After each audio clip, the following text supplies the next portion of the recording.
First, he was fast and furious. It's a hell of a ride. Now, Vin Diesel tells CBS 4 News' Jade Alexander why he's Triple X. I couldn't believe it when I saw it. Tonight at 5:30 on CBS 4 News. It's such an unbelievable movie.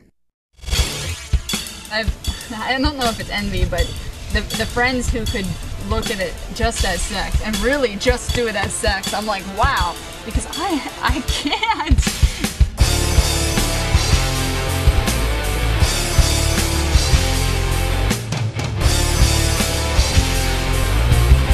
A lot of girls are fearful because of the fact that they believe that most guys are in it for the sex and most guys are assholes. They are. And so are girls, in an equal manner. More than just the whole celibacy thing, we wanted to talk about dating. Playing hard to get. Mm-hmm. Does that work for guys? Oh, God, yes. Oh, okay, for me it does. The men. Most definitely the woman. I make the first move. I think the man should make the first move. A woman. Scotty, the woman makes the first move. A man. When they hit on you, right, then you're like, yo, shy and confused and like... I just showed her to invite this guy out last week. Yeah? Yeah, some boy who works in like the shoe department. Okay, whatever.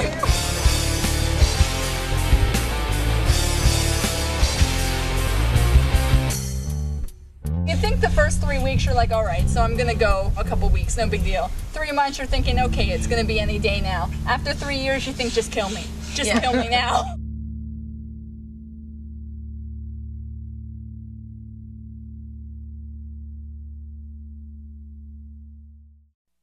10 years ago, South Florida felt the fury of Hurricane Andrew. There's absolutely no way to describe what it's like to see your house in pieces. 10 years later, CBS 4 News' Brian Norcross takes you back to that night. The only meteorologist broadcasting through the storm. Now Brian retraces Andrew's every move, from approach, impact, and the aftermath. Watch After Andrew, A Decade of Change. Brought to you by these sponsors. Saturday at 7 on CBS 4. Tonight, new at 6. On CBS 4 News. Terror on tape. Graphic and disturbing images of Al-Qaeda poison gas tests on dogs. And an elderly South Florida woman missing and in danger. Join us tonight at 6. On CBS 4 News. Canes, Gators, the rivalry is back. Only on CBS 4. The Canes, national champs. The Gators, a new coach calling the shots. Now for the first time in 15 years of regular season action, they face off only on CBS 4. 9/11. 1 year later.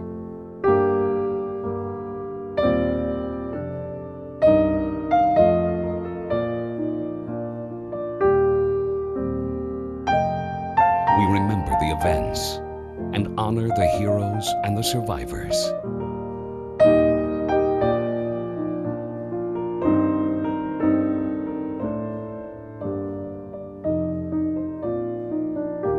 And pay tribute to the victims and their families who remain in our hearts.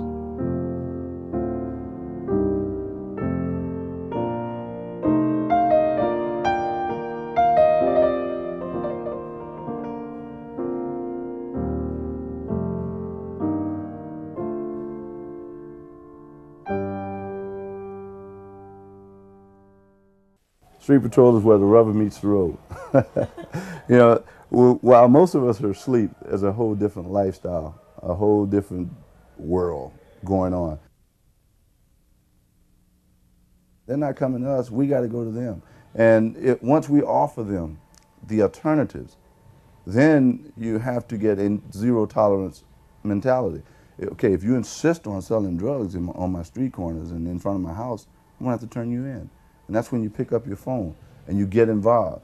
You see, when you take something away from young people, you got to give something back. Be it education, be it jobs, be it whatever it is, you got to be willing to offer or to help him find the things that he needs to survive.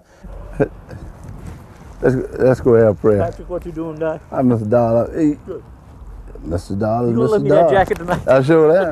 Let's go have prayer.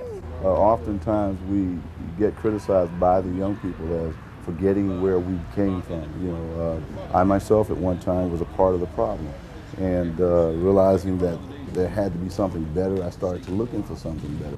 You know, if it's going to be a change in my community, then it's going to have to come from the people. When we first got started, we were resented. Nobody wanted us to be there. Even some of the people that weren't involved in drugs kind of were leery of us because they felt that we were the police. They identified anything that goes against the norm, and what had become normal at that time was it's okay to deal drugs. Why were we saying it's okay? Because it was going on. It was wide open. I was considered a police nigger, an Uncle Tom, a pimp, whatever they could say to discourage me from getting involved. I was called that. But then I had to weigh the situation. What is really important? And it all hit home. My 4 daughters, my wife, the little old lady that's afraid to come out of her house at night, afraid to go out and work her garden. That's important. So there's some things worth dying for. Yep. This is the corner we got shot at. But I remember it. This is the first. I heard about it. The shots came from over there. We were over there, and the shot came from over there, and the guy went through there. We lost a few guys that night, but they came. They came back, you know. But I think that was the first night that they really realized that we were serious. Yeah. And this corner here was the worst corner in Marion County. Yep. I mean, they just had taken this. You about 25 to 50 people just standing around selling dope. Yeah. And they park all the way back there to come up here to get dope. You know, and you know, our wives and children got to come through here, man, and they shooting and killing people. And yeah, as you see tonight, these little kids walking by there, and these guys selling drugs, shooting up each other. That's right. Something had to be done. If the men and women in the community don't do it, it won't get done. Exactly. That's it. Police can't solve all your problems. Everybody's mad about the drug problem in West Ocala.